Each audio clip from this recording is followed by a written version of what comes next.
Hello again, everyone. Edwin Learnard back once again in this YouTube astrological segment. I'm going to be talking about astrology and the tragic death of Victoria Strauss. Now, some of you may have heard this was a young lady, died at a very young age, like 23 years old. It was in, I believe, Columbus, Ohio. And sadly, what happened was the cause of her death was very bizarre. It was something where her head got wedged between a vehicle and it was a payment machine. And the thing is, I wanted to talk about some things in her chart, natally and transits that may have been tied into this.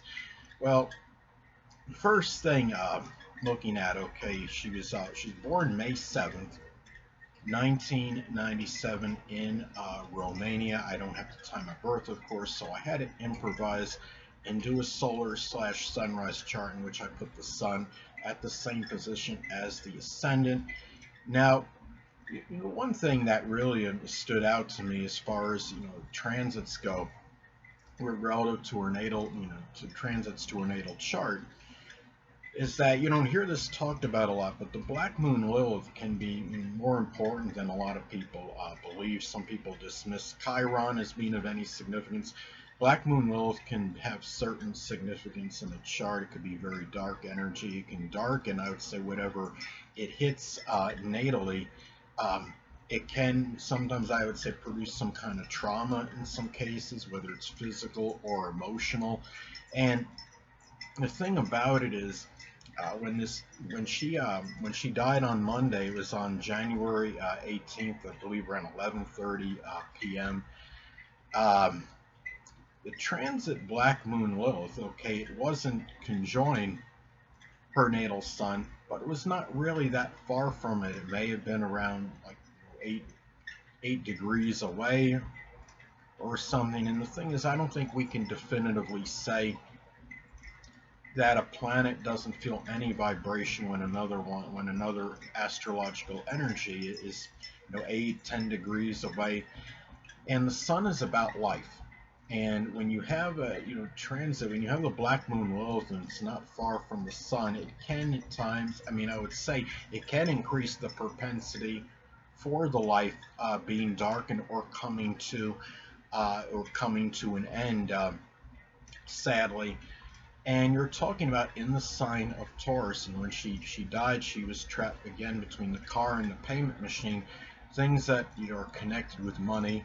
Of course, Taurus is Taurus. Taurus is about money.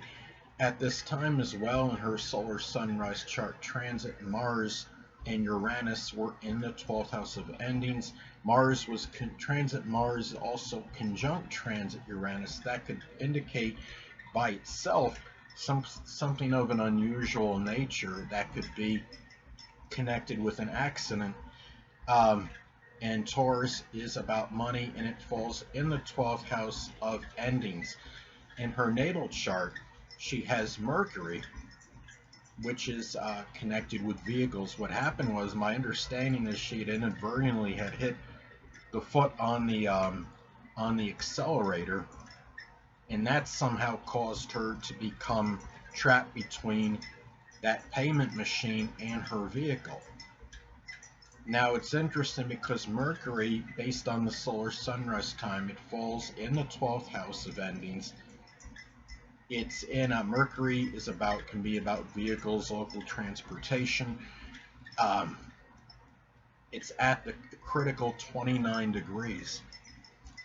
And Mercury, and Aries energy can be volatile, whether it's you know deliberate or inadvertent. Like in this case, it was inadvertent. Mercury is retrograde, and it falls in an intercepted 12th house in her chart. So you could see why having this kind of energy where something like this would have a greater proclivity, sadly, of happening. She also, at the time that transit Chiron, was in her 12th house of endings as well.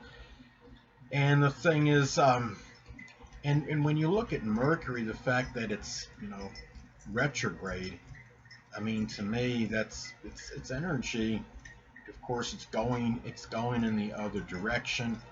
She might have had a hard time maybe trying to communicate or yell what was going on. Sadly, this happened. I mean, the fact that I don't know if there was anybody there right when it actually happened. The 12th house is also the house of solitude and seclusion. And the thing too is that looking at this as well. I mean, sadly, this was something obviously that had a lot of tragedy connected with it. Very untimely death when you're talking about a young woman with a whole life ahead of her, and to pass away, uh, in this manner. I mean, it's terrible. She had some other things that I'm looking at as far as natal placements and transits. Well, she was also a love had a she was enamored with dancing, and interestingly enough, she has Neptune in Capricorn at 29 degrees. Now, 29 degrees in astrology could represent the full culmination of something, and you're talking about Neptune can be connected with dancing. 29, and then Capricorn can show very disciplined, structured energy with that very consistent energy. And being at the 29th degree, that could really amplify that as well. Also, another thing I notice is the fact that you're looking at, she was also apparently very spiritually minded. And again, going back to Neptune in Capricorn, in the consistent sign of Capricorn at 29 degrees, and it's very close to the 10th house cusp in the solar/sunrise chart. So that's something where you could see she may have been able to get some notoriety and acclaim from that. Another thing too, sadly, is that transit Pluto was not far from her 10th house cusp, and that right there, that could be an indicator that a death might get a lot of exposure, notoriety, and recognition. And the fact that it's in Capricorn, one that might cause a little bit more despondency. And interestingly enough, another thing too, what I think to keep in mind is that, okay, she was trying to get her credit card. That was between, I guess, between the car and that, whatever, the toll machine or the payment machine. And it's fun. The thing about this is, she has Sagittarius on the 8th house cusp. And 8th house in astrology is associated with credit and credit cards.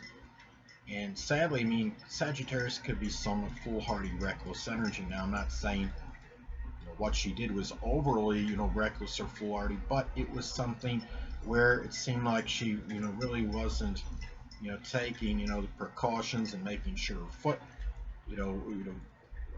foot was in the right place, because it was apparently hitting the accelerator, which caused her to become wedged between the car and that payment machine, sadly.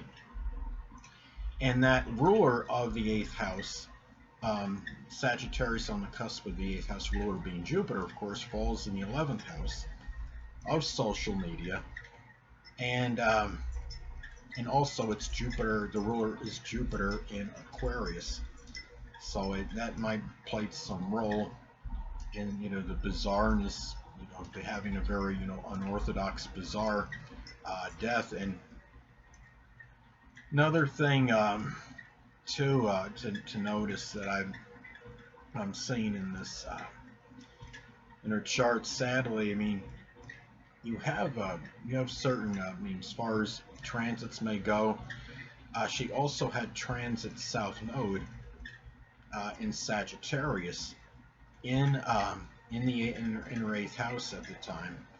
And that, in some cases, I mean, you're talking about the 8th Sagittarius being somewhat, can be somewhat impulsive, can be somewhat reckless. It's in the 8th house of death, but it's also the 8th house, again, is associated with credit cards as well. And another thing, looking at this as well, other other transits that are in a chart. Transit Sun in Capricorn was not far from her natal Neptune at the time. And when you have, Neptune conjoined with the Sun whether, in a transit, you're talking about the Sun is about life. Neptune is dissolving energy. It's dissipating energy. Sometimes Neptune can dissipate, and in this case, sadly, perhaps it manifested in their dissipation of life. And another thing too, it appears that transit Jupiter was not far from her natal Uranus at the time, and I've talked about this in previous videos, but I'll say it again that Jupiter, though it's very strongly benign and benevolent, it's very paradoxical, could also have a tendency to enlarge and expand. The fact that transit Jupiter was in fairly close proximity to her natal Uranus, that's an indicator of enlargement of something very unusual, perhaps bizarreness, very something unorthodox happening. So, I mean, those are some ways, perhaps how this manifested and panned out. And the fact that transit Pluto is not is in your solar sunrise chart is in the ninth house. Well, what that tells me is the fact that this was a death. I mean, it's death that was going to be in global communications. That was going to be. I'm sure this is a story that was widespread globally and being published in consistent Capricorn more frequently maybe than you would actually think. And it's really again, this is really a sad, very sad and tragic story that something like this were to actually that something this sadly had taken place. And it just there's really not much. I mean, really, I could offer. I offer my condolences, of course, but I mean, in terms of advice for people. But this is a lesson where we just really, need to, just be careful when we're doing things, even if it seems, like, something we shouldn't worry about. I mean, when we're driving, remember that the car is a lethal weapon. Make sure you're not speeding or even hitting like in this case the accelerator part of the car when you don't need it. If you're trying to it's just something where we have to be taking this is a lesson I think I would say for people in terms of taking precautions and not and making sure you're seeing everything and understanding what you need to do in certain situations, and think more before actually acting. She has again Mercury in Aries, where to me, I mean that could be obviously very impulsive, impetuous thinking, and then thinking at 29 degrees, the full culmination of the planet in the 12th house of self-undoing, sadly. Another thing I noticed too, she has a lot of people may not use this, but they might see it as controversial. But I would use the Chiron in as far as a point in a configuration in a chart. Some people just use planets, but I think Chiron is very significant. I noticed she has Mercury. She has what it is called is it's a cardinal T-square configuration, and it consists of her Mercury in Aries opposing the Chiron in Libra, and that the midpoint of that, the focal point, is Neptune in Capricorn. And it tells me that during her life, a lot of this, the Neptune in Capricorn, the focal point, or what's considered the point of overcompensation to deal with the adversarial energy of the opposition of, in this case, Mercury in Aries to Chiron in Libra, Neptune in Capricorn. This is where, I mean, you have, Mercury and Aries opposing the Chiron and Libra. This is energy, obviously. Aries is more self-reliant, independent, doing things more independently. And then the Chiron in Libra is more about helping others in relationships, and maybe you know it could be doing things where it's more about partnership. She has it retrograde, the Chiron in Libra retrograde, so maybe there's a lot of that could have manifested in helping herself through collaborating with others, doing things with other people. Um, but the thing about that is, what it tells me is she tried to balance that energy of others and things more for the self by perhaps through her spirituality, a spiritual involvement, being Neptune in Capricorn, 29 degrees on a very consistent basis. And maybe she felt, um, maybe through dancing, she was able to satisfy the things that were connected, whether it was for herself, which is the Aries energy, and doing things perhaps with others. And so, so anyway, people, that'll conclude this YouTube astrological segment. Until next time, people, Edwin Learnard saying stay well.